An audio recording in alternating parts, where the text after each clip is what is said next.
Hello नमस्कार साथियों, आप सभी का स्वागत और अभिनंदन एक बार फिर से शौक की दुनिया में। हम पढ़ रहे हैं शौक। क्या पढ़ रहे थे डियर? हम शौक पढ़ रहे थे और शौक के बारे में हमने कुछ बातें अब तक पढ़ ली है, जिसमें हम क्लासिफिकेशन ऑफ शौक देख रहे थे कि शौक जो होता है वो कितनी कैटेगरी में क्लासिफाइड किया गया। तो हमने कहा था डियर कि ये 3 कैटेगरी में क्लासिफाइड किया गया था। हमने पहला जो शौक पढ़ा उसके अंदर हम पढ़ के चल रहे थे और आपका वन ऑफ मोस्ट डिस्ट्रक्टिव शौक के बारे में हम डिस्कशन कर रहे थे। डिस्ट्रक्टिव शौक में भी फिर मैंने आप लोगों को 3 टाइप के शौक यहाँ पे बताए थे। पहला जो शौक था उस शौक को हम क्या कह रहे थे, एनाफाइलेटिक शौक के नाम से जान रहे थे। दूसरा जो शौक था हमारा, उस शौक को हम न्यूरोजेनिक शौक के नाम से बता रहे थे। और तीसरा शौक जो कि आज हम पढ़ने वाले हैं, that is the very important शौक, और उसको हम बोलकर चलते हैं डियर आपका सेप्टिक शॉक। क्या बोल के चलेंगे अपन डियर? Septic shock. तो आज की जो क्लास होगी वो कौन से शॉक के बारे में होगी, सभी साथियों को ज्ञात हो चुका है अब किसके बारे में होगी। अपनी जो आज की क्लास रहने वाली है वो क्लास होगी डियर आपके सेप्टिक शॉक के बारे में। सभी साथी ध्यान दें इस बात पे, सेप्टिक शॉक आई नहीं है बेटा, ई है ना, थोड़ा सा ध्यान दे लें। ये पेन थोड़ा जो है सही काम नहीं कर रहा है। चलिए, सेप्टिक शॉक की हम बात करें। सेप्टिक शॉक का मतलब क्या हुआ कि शॉक का मतलब तो समझ आ ही गया, और सेप्टिक वर्ड जो है वो किस बात को डिनोट करता है, तो आप सभी साथियों को ज्ञात है कि ये इन्फेक्शन और इन्फ्लामेशन को बताता है। मतलब एक टर्मिनोलॉजी भी आप लोगों ने पढ़ी होगी, जैसे आपने पढ़ के आए होंगे कि उसे हम कहते हैं सेप्टिसीमिया। सेप्टिसीमिया का मतलब होता है कि आपका जो ब्लड है, इस ब्लड के अंदर किसी भी तरीके का क्या हो गया है, इन्फेक्शन जो है वो इन्फेक्शन हो गया है, तो सेप्टिक शॉक की कैटेगरी में आता है। ठीक है भैया, अरे हाँ या नहीं? तो देखिएगा, सेप्टिक शॉक का मतलब क्या हुआ। सेप्टिक शॉक का मतलब हुआ कि कोई भी बैक्टीरिया या फिर कोई भी वायरस आपकी बॉडी में क्या करता है, एंटर करता है, और एंटर करके ये बैक्टीरिया और वायरस क्या करने लगता है, मल्टीप्लिकेशन करने लगता है। क्या करने लगता है डियर? मल्टीप्लिकेशन करता है। और जब ये मल्टीप्लिकेशन होता है तो यकीनन बात है कि क्या ग्रोथ करने लगता है बॉडी में, तो यकीनन बॉडी में इन्फेक्शन जो है वो इन्फेक्शन ग्रोथ करने लगता है। और ये बैक्टीरिया वायरस क्या कर देगा, उस ब्लड के अंदर जो टॉक्सिक कंपोनेंट्स हैं, उन टॉक्सिक कंपोनेंट्स की मात्रा को बढ़ा देगा। मतलब उस ब्लड की ये करवा देगा टॉक्सिसिटी। क्या करवा देगा डियर? टॉक्सिसिटी, जो कि बहुत ज्यादा डेंजरस चीज है। आप जानते हैं सभी साथी इस बात को बहुत अच्छे से कि अगर किसी पेशेंट को हो जाए शॉक, क्या हो जाए डियर?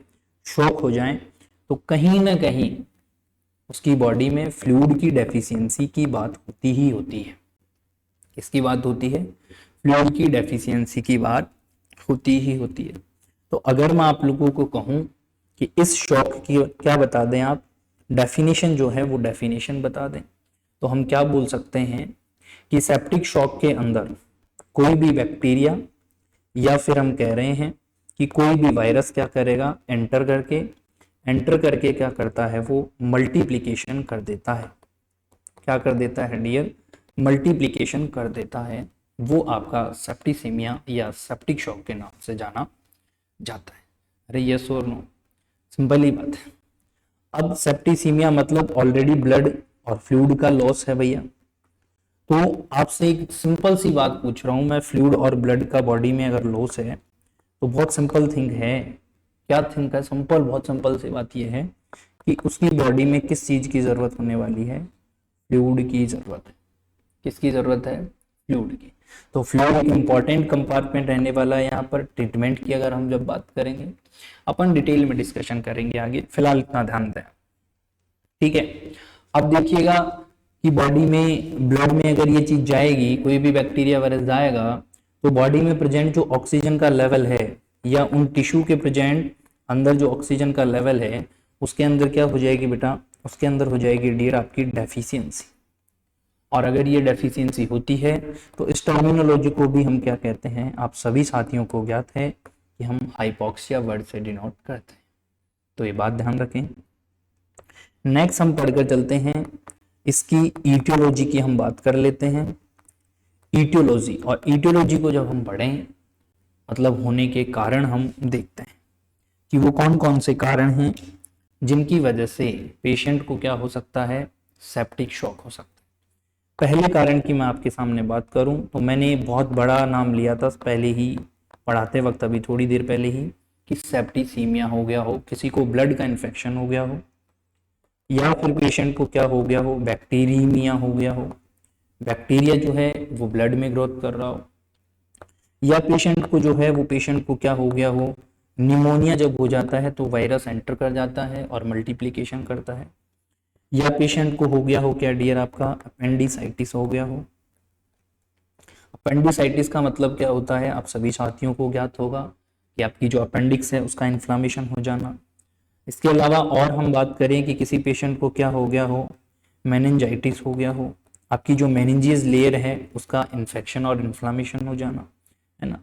और मैं बात करूं तो किसी भी पेशेंट को पेनक्रियाटाइटिस हो गया हो, क्या हो गया हो डियर, पेनक्रियाटाइटिस।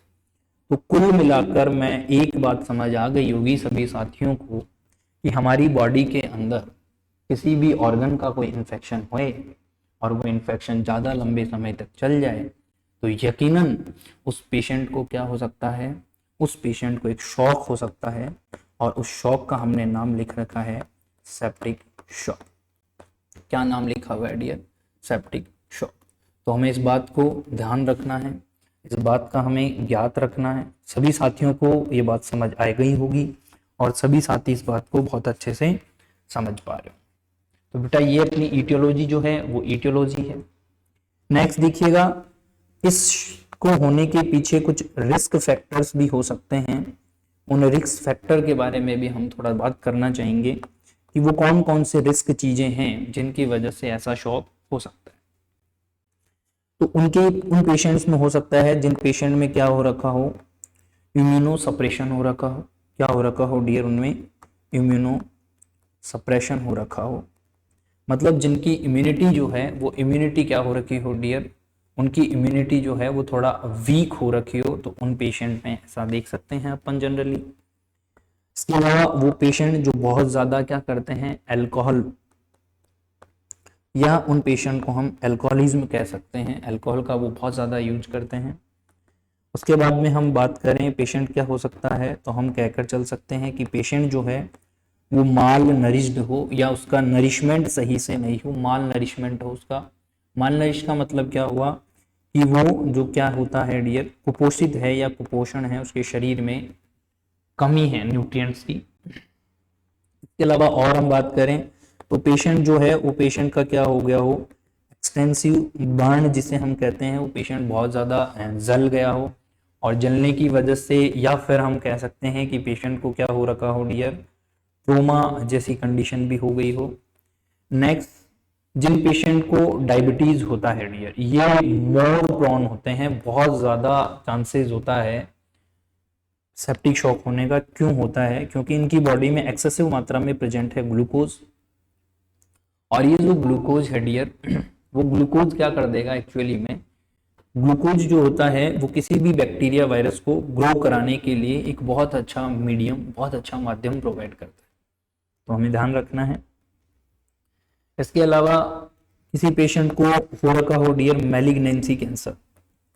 मैलिग्नेंसी कैंसर क्या होता है, या मैलिग्नेंसी तो मैं कह सकता हूं कि ब्लड के अंदर फैलने वाली जो कैंसर है वो मैलिग्नेंसी होती है, और बिनाइन कैंसर क्या होती है, वो कैंसर जो एक ही जगह पर ग्रोथ करती है, इससे ज़्यादा बार वो ग्रोथ नहीं कर सकती, वो मैलिग्नेंसी कैंसर आपकी कहलाती है। इतनी बात आप सभी साथियों को ज्ञात हो गई होगी। तो ये कुछ रिस्क फैक्टर हैं जहां पर भी पेशेंट को सेप्टिक शॉक जैसी बीमारी या सेप्टिक शॉक जो है वो हो सकता है। क्लियर है, तो आप लोगों को इतनी बात जो है वो ध्यान रखकर चलनी है। सभी साथी समझ पा रहे होंगे। चलिएगा नेक्स्ट चलते हैं हम इसकी पैथोफिजियोलॉजी के ऊपर। पैथोफिजियोलॉजी की जब हम बात करें तो डिजीज का प्रोग्रेशन कैसे होता है, तो हम कह रहे हैं कोई भी, अपन कहकर चल सकते हैं कि कोई भी ड्यू टू ईटियोलॉजिकल फैक्टर, क्या बोल रहा हूँ डियर, कोई भी इटियोलॉजिकल फैक्टर है और उस फैक्टर की वजह से क्या हो सकता है, एंट्री हो गई, कोई भी बैक्टीरिया वायरस एंट्री हो गया बॉडी। अब बॉडी में जैसे ही जाएगा तो बॉडी में प्रेजेंट डब्ल्यूबीसी जो है वो डब्ल्यूबीसी क्या करेगी, वो डब्ल्यूबीसी आइडेंटिफाई करती है कि ये मेरे शरीर के लायक है या मेरे शरीर के लिए लायक नहीं है, और नहीं है तो आपकी डब्ल्यूबीसी किस तरीके से रिएक्ट करती है, उसको उसको एक एंटीजन समझ लेती है, और जब ये एंटीजन समझेगी तो आपकी डब्ल्यूबीसी कुछ केमिकल मीडिएटर्स क्या करती है, फिर कुछ केमिकल मीडिएटर्स यहाँ पे रिलीज करे जाते हैं, कुछ केमिकल मीडिएटर्स क्या करेंगे, रिलीज होंगे। और ये केमिकल मीडिएटर्स क्या रिलीज करते हैं तो मैं आपको बता दूं, वो भी आप ध्यान दे लें। साइटोकाइनेज क्या करते हैं आपका रिलीज, साइटोकाइनिन बोल सकते हैं या साइटोकाइनेज हम कह सकते हैं। और ये केमिकल मीडिएटर्स क्या करते हैं, ये केमिकल मीडिएटर्स जो होते हैं डियर, वो आपका इन्फ्लामेटरी रेस्पॉन्स दिखाते हैं। क्या दिखाते हैं, इन्फ्लामेटरी रेस्पॉन्स दिखाते हैं, ठीक है। जिसकी रिजल्टिंग क्या होगी, जिसकी रिजल्टिंग ये होगी कि जो उनका कैपिलरी परमेबिलिटी है, क्या है डियर, कैपिलरी परमेबिलिटी जो है वो कैपिलरी परमेबिलिटी क्या हो जाएगी, इंक्रीज हो जाएगी। और उसकी वजह से क्या हो जाएगा, तो उसकी वजह से सिंपल सी बात, वही लास्ट टर्मिनोलॉजी हमारे सामने आती है, क्या हो जाएगा, वेजोडाइलेशन। और वेजोडाइलेशन होगा तो सिंपल सी बात है कि फ्लूइड क्या होने लग गया है, फ्लूइड लीक आउट होने लग गया है, फ्लूइड नॉर्मली बाहर जाने लग गया है टिश्यू स्पेस के अंदर। कहाँ जाने लग गया है, जो इंट्रासेल्युलर फ्लूइड है वो एक्स्ट्रा सेल्युलर फ्लूइड या इन दोनों के बीच में जो प्रेजेंट है टिश्यू स्पेस, उस स्पेस में जाकर जमा होने लग गया है। तो इतनी बात आप सभी साथियों को ज्ञात हो रही है और आप सभी साथी इस बात को समझ पा रहे हैं, हाँ या नहीं, जवाब जरूर करिएगा डियर। चलिएगा नेक्स्ट हम बात करते हैं लगे हाथ इसके क्लिनिकल फीचर्स की। अगर हम बात करें या फिर इनको हम साइन और सिम्टम्स भी कहते हैं, आप सभी साथी जानते हैं इस बात को, बार बार ना भी लिखूंगा तो भी आप लोग समझ चुके हैं अब इस बात को। चलिएगा देखिएगा, सबसे पहले अगर हम देखें तो पेशेंट को देखा जाएगा डियर आपका टैकीपीनिया, मतलब जो उसकी ब्रीदिंग रेट है वो नॉर्मली बढ़ जाएगी। इसके अलावा अगर आप बात करें तो पेशेंट को ऑल्सो वहां पे देखा जाएगा, क्या देखा जाएगा, तो हम बोलते हैं टैकीकार्डिया देखा जाता है। नेक्स्ट हम बात करें डियर तो उसे हम कहते हैं फीवर हो जाएगा पेशेंट को, पेशेंट बहुत ज्यादा एंजाइटी फील करेगा, एंजियस होगा, ठीक है। इसके अलावा अगर हम बात करें पेशेंट जो है, पेशेंट को क्या रहेगा, पेशेंट को डिस्निया होगा, पेशेंट को फटीग देखा जा सकता है। मतलब ये जनरल सिम्टम्स जो हैं वो सारे के सारे देखे जाएंगे। पेशेंट को क्या देखा जाएगा, नोजिया देखा जाएगा, पेशेंट को वॉमिटिंग देखी जाएगी, ठीक है। तो मतलब कुल मिलाकर बहुत सारे नॉर्मल सिम्टम्स देखे जा सकते हैं। और अगर एक इम्पॉर्टेंट सिम्टम बॉडी में फ्लूइड की डेफिशिएंसी हो रही है तो पेशेंट को बेटा जी ओलिगो यूरिया देखा जाएगा। ओलिगो यूरिया का मतलब क्या है कि यूरिन का आउटपुट जो है वो 400 ml से कम है। कितना है डियर, 400 ml से कम है, पूरे के पूरे 24 आवर्स का यूरिन की बात कर रहे हैं, तब की बात है, ठीक है। और अगर यही टर्मिनोलॉजी लिखी है एन यूरिया, क्या लिखा है, एन यूरिया, तो इसका मतलब ये नहीं है कि एब्सेंस ऑफ यूरिन, इसका मतलब ये है कि 50 ml यूरिन से कम यूरिन का आउटपुट होता है तो आप उसे एन यूरिया की कंडीशन कहते हैं। ये क्लिनिकल फीचर्स हैं जो आपको ध्यान रखकर चलने हैं, ठीक है। इसके अलावा अब हम बात करते हैं clinical features according to system, according to system clinical features, क्योंकि अलग अलग सिस्टम में अलग अलग तरीके के क्लिनिकल फीचर्स अपने को यहाँ देखने को मिलेंगे। सबसे पहले हम जो बात कर रहे हैं वो हम बात करेंगे डियर आपके हेड एंड नेक इन्फेक्शन कि अगर ये इन्फेक्शन जो है आपके सर में और गर्दन में है तो क्या होगा। तो सबसे पहले जो देखा जाएगा वो देखा जाएगा डियर सीवियर हेडेक होगा। क्या होगा डियर, सीवियर हेडेक होगा। इसके अलावा क्या होगा, आपकी जो नेक है उस नेक में देखा जाएगा स्टिफनेस, मतलब नेक जो है वो बहुत ज़्यादा हार्ड हो जाएगी। क्यों हो जाएगी, तो इसका कारण लिख लेना, ड्यू टू मसल्स स्पाज्म, इसलिए हो जाएगी क्योंकि मसल्स का क्या हो गया है, स्पाज्म हो गया है। और हम बात करें और क्या होगा, तो आपकी जो मैंडिबल है या मैंडिबुलर बोन जो है या मैंडिबलम है, उसमें भी मतलब वो सही से मूवमेंट नहीं कर पाएगी, क्योंकि ये एक तरीके की मूवेबल बोन हम कहते हैं इसे।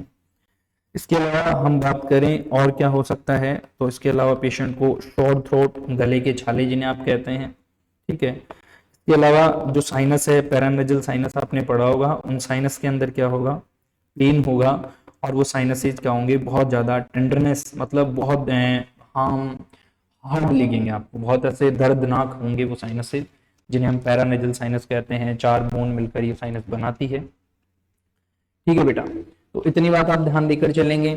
नेक्स्ट हम बात करते हैं दूसरे सिस्टम पर आए। अगर ये इन्फेक्शन कहाँ पे हो रखा हो, अगर ये इन्फेक्शन जो है वो चेस्ट और चेस्ट एंड कहाँ पे हो रखा हो डियर, आपका पल्मोनरी इन्फेक्शन हो, ये कैसा हो, चेस्ट और पल्मोनरी इन्फेक्शन अगर ये हो तो क्या होगा, तो देखिएगा क्या होगा, ध्यान दें इस बात पे। पेशेंट जो है वो, पेशेंट को क्या होगा डियर, पेशेंट को कफ रहेगा, पेशेंट जो है, पेशेंट को प्लूरिक चेस्ट पेन होगा, मतलब जो प्लूरा है उस प्लूरा में स्पेशली पेन होगा, तो हम क्या बोल रहे हैं, प्लूरिक चेस्ट पेन उसे कह के चल रहे हैं। अगर चेस्ट की बात आती है तो कहीं ना कहीं एक टर्मिनोलॉजी हमारे दिमाग में आती है जिसे हम डिज्निया कहते हैं। और हम स्पेशली अगर मैं कार्डियक की बात कर लूँ, तो कार्डियक में जो साउंड आता है वो थोड़ा गड़बड़ा जाएगा, और वहां पे साउंड जो है आपको कौन सा सुनाई देगा, मरमर साउंड आपको सुनाई देता है, ठीक है। कौन सा साउंड सुनाई देता है आपको डियर, मरमर साउंड सुनाई देता है। साथ ही में अगर हम बात करें नंबर 3 सिस्टम की, जैसे हमने कहा कि इन्फेक्शन जो है ब्लड का वो जीआईटी को इन्फेक्टेड कर चुका है, तो क्या साइन सिम्टम्स आएंगे, तो वेरी इंपॉर्टेंट, पेशेंट को क्या रहने वाला है भाई, पेशेंट को डायरिया होने वाला है। पेशेंट को लगे हाथी हम देख सकते हैं कि पेशेंट को क्या होने वाला है, एब्डोमिनल पेन जो है वो एब्डोमिनल पेन देखा जाएगा। इसके अलावा अगर हम बात करें तो पेशेंट को जो है एब्डोमिनल पेन के साथ में एब्डोमिनल डिस्टेंशन देखा जाए, क्या देखा जाएगा भैया, एब्डोमिनल डिस्टेंशन। तो ये कुछ जनरल चीजें हैं, जनरल बातें हैं जो आपने ध्यान रखनी है। इसके अलावा और मैं थोड़ा बताऊं इसी को थोड़ा डिटेल में, तो हम कहें कि पेल्विक, या फिर मैं कह रहा हूं कि यूरिनरी सिस्टम में कोई इन्फेक्शन है, पेल्विक या यूरिनरी सिस्टम का जो है वो कोई इन्फेक्शन है, तो वो कैसे होगा, तो हम उसके बारे में थोड़ा देखना चाहेंगे। क्या होगा कि आपकी जो पेल्विक वेन होगी डियर, आपकी जो पेल्विक वेन होगी वहां पर थोड़ा पेन रहेगा, है ना। इसके अलावा पेशेंट को हम देखें तो फीमेल पेशेंट हुई तो उसको डियर वेजाइनल डिस्चार्ज देखा जाएगा, है ना, या फिर हम बोल सकते हैं कि यूरिथ्रल डिस्चार्ज भी देखा जाएगा। पेशेंट को जो है यूरिन पास आउट करने में दिक्कत होगी तो हम उसे डिसयूरिया कहते हैं, और दिक्कत होगी तो भैया पेशेंट जो है वो बार बार यूरिन पास आउट करने जाए, तो फ्रीक्वेंसी, या फिर मैं कहूं कि पेशेंट को अर्जेंसी होगी, वो पास आउट करना चाहेगा पर वो पास आउट कर नहीं पाएगा, तो ऐसी कुछ सिचुएशन हम देखते हैं। और अगर हम बात करें तो क्या बात कर सकते हैं कि पेशेंट जो है वो बोन, या फिर हम कह रहे हैं कि उसके जो सॉफ्ट टिश्यू है उनका क्या हो गया है, इन्फेक्शन हो गया है, तो क्या होगा, तो भी इंपॉर्टेंट बात हमें ध्यान देनी है, क्या क्या हो सकता है, तो भी जो है वो क्या हो सकता है उसके बारे में हम देखकर चलेंगे। हम बात करते हैं सबसे पहले पेशेंट को जो है वो क्या होगा, लोकलाइज्ड, पेशेंट को क्या होगा डियर, लोकलाइज्ड लिम्फ पेन होगा, क्लियर है, या फिर हम कह सकते हैं कि उसका टेंडरनेस जो है वो देखा जाएगा। और हम बात करें तो पेशेंट को क्या होगा, फोकल रिदमा जिसे हम कहते हैं वो होगा, ठीक है। इसके अलावा अगर हम बात करें, नेक्स्ट हम बात करें तो पेशेंट जो है वो, पेशेंट को क्या होगा, एडिमा जो है वो एडिमा देखा जा सकता है। पेशेंट को जो है वो स्वेलिंग देखी जाएगी, कहाँ पे देखी जाएगी, तो आप नोट डाउन कर लें कि उसके जो जॉइंट्स हैं वहां पे स्वेलिंग होगी। और लास्ट एक और देख लेते हैं हम कि अगर उसको स्किन का इन्फेक्शन हो जाए तो पेशेंट में क्या क्या चेंजेस देखे जाएंगे, तो हम पेशेंट में जो है वो पेचेस देखे जाते हैं, क्या देखे जाते हैं डियर, हम पेशेंट में ठीक है, पेशेंट जो है उस पेशेंट में क्या देखा जाएगा, पेचेस देखे जाते हैं। पेचेस क्या होते हैं, और ये पेचेस होते कहते हैं, ये रेड कलर में होते हैं। कैसे कलर में होते हैं, रेड कलर के छोटे छोटे दाने जो हैं वो हमें देखने को मिलते हैं। ठीक है, और इन स्पोर्स को आप ब्रेक करेंगे, ये छोटे छोटे दानों को आप ब्रेक करेंगे तो आप देखेंगे कि इसमें से क्या निकलता है, हल्का फुल्का ब्लीडिंग होती है और थोड़ा बहुत इनमें से क्या निकलता है, पश निकलता है। ऐसा हम देखा जाता है। ठीक है, इसके अलावा एक और टर्मिनोलॉजी आती है यहाँ पर आपकी परपूरा। परपूरा मतलब क्या होता है, सिंपली ध्यान रखना है कि ये जो टर्म है, यहाँ पे आपके स्पॉट बन रहे हैं, इन स्पॉट का कलर कैसे होगा, ये पर्पल कलर के होंगे। तो आपको इस बात का ध्यान रख के चलना है। ठीक है भाई, चलिएगा हम नेक्स्ट बात करते हैं। नेक्स्ट पेशेंट को जो है वो पेशेंट को क्या हो सकता है, अल्सरेशन वगैरह देखा जा सकता है, और इसके अलावा पेशेंट को क्या देखा जा सकता है, फ्लैक्चुएशन जो है वो फ्लैक्चुएशन देखा जाता है। क्लियर बात है। तो ये हमने बात कर ली है किसकी, नॉर्मल क्लिनिकल साइन और सिम्टम्स की। क्लियर है क्या, अरे हाँ या नहीं। चलिए अब हम बात करते हैं डियर इसके इन्वेस्टिगेशन की। किसकी बात कर रहे हैं हम, इसके इन्वेस्टिगेशन की। इन्वेस्टिगेशन की हम बात करें तो हम सबसे पहले हम देखकर चलते हैं कि पेशेंट की हम क्या कलेक्ट करेंगे, पेशेंट की हम हिस्ट्री जो है, हेल्थ हिस्ट्री हम जिसे कहते हैं, वो कलेक्ट करेंगे।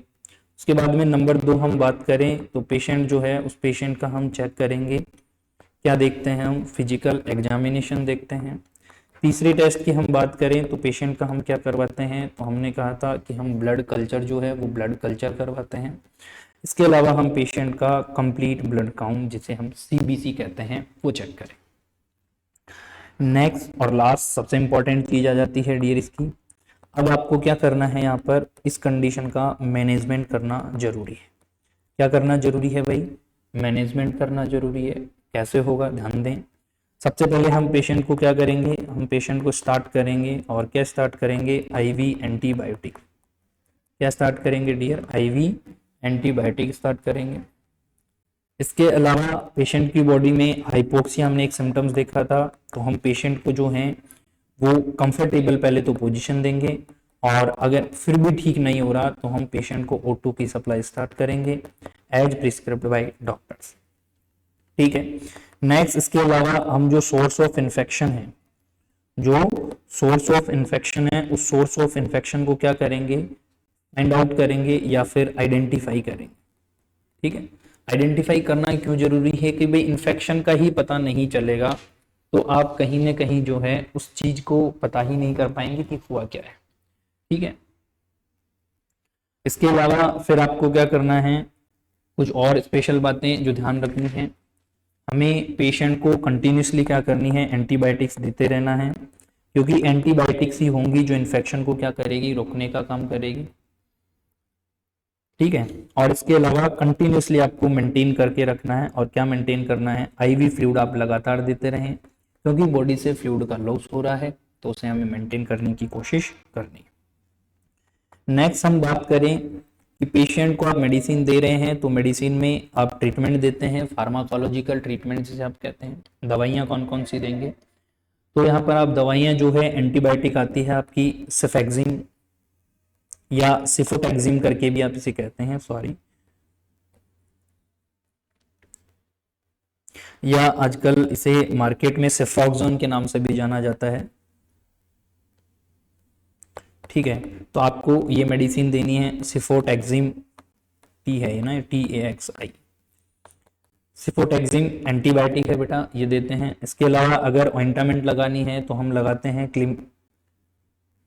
क्लिंडामाइसिन। कौन सी लगाते हैं डियर, क्लिंडामाइसिन करके मेडिसिन आती है।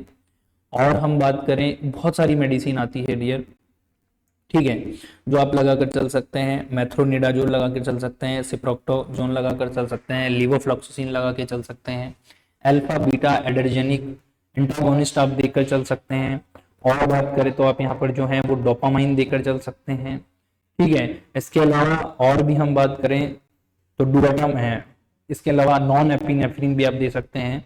साथ में आप यहाँ पर पेशेंट को जो है फ्लूइड देते हैं IV, और फ्लूइड में आपसे पूछे तो कौन सा फ्लूइड देना है डियर, ध्यान रखना है हमेशा नॉर्मली हम फ्लूइड आइसोटोनिक फ्लूइड प्रेफर करते हैं। ठीक है।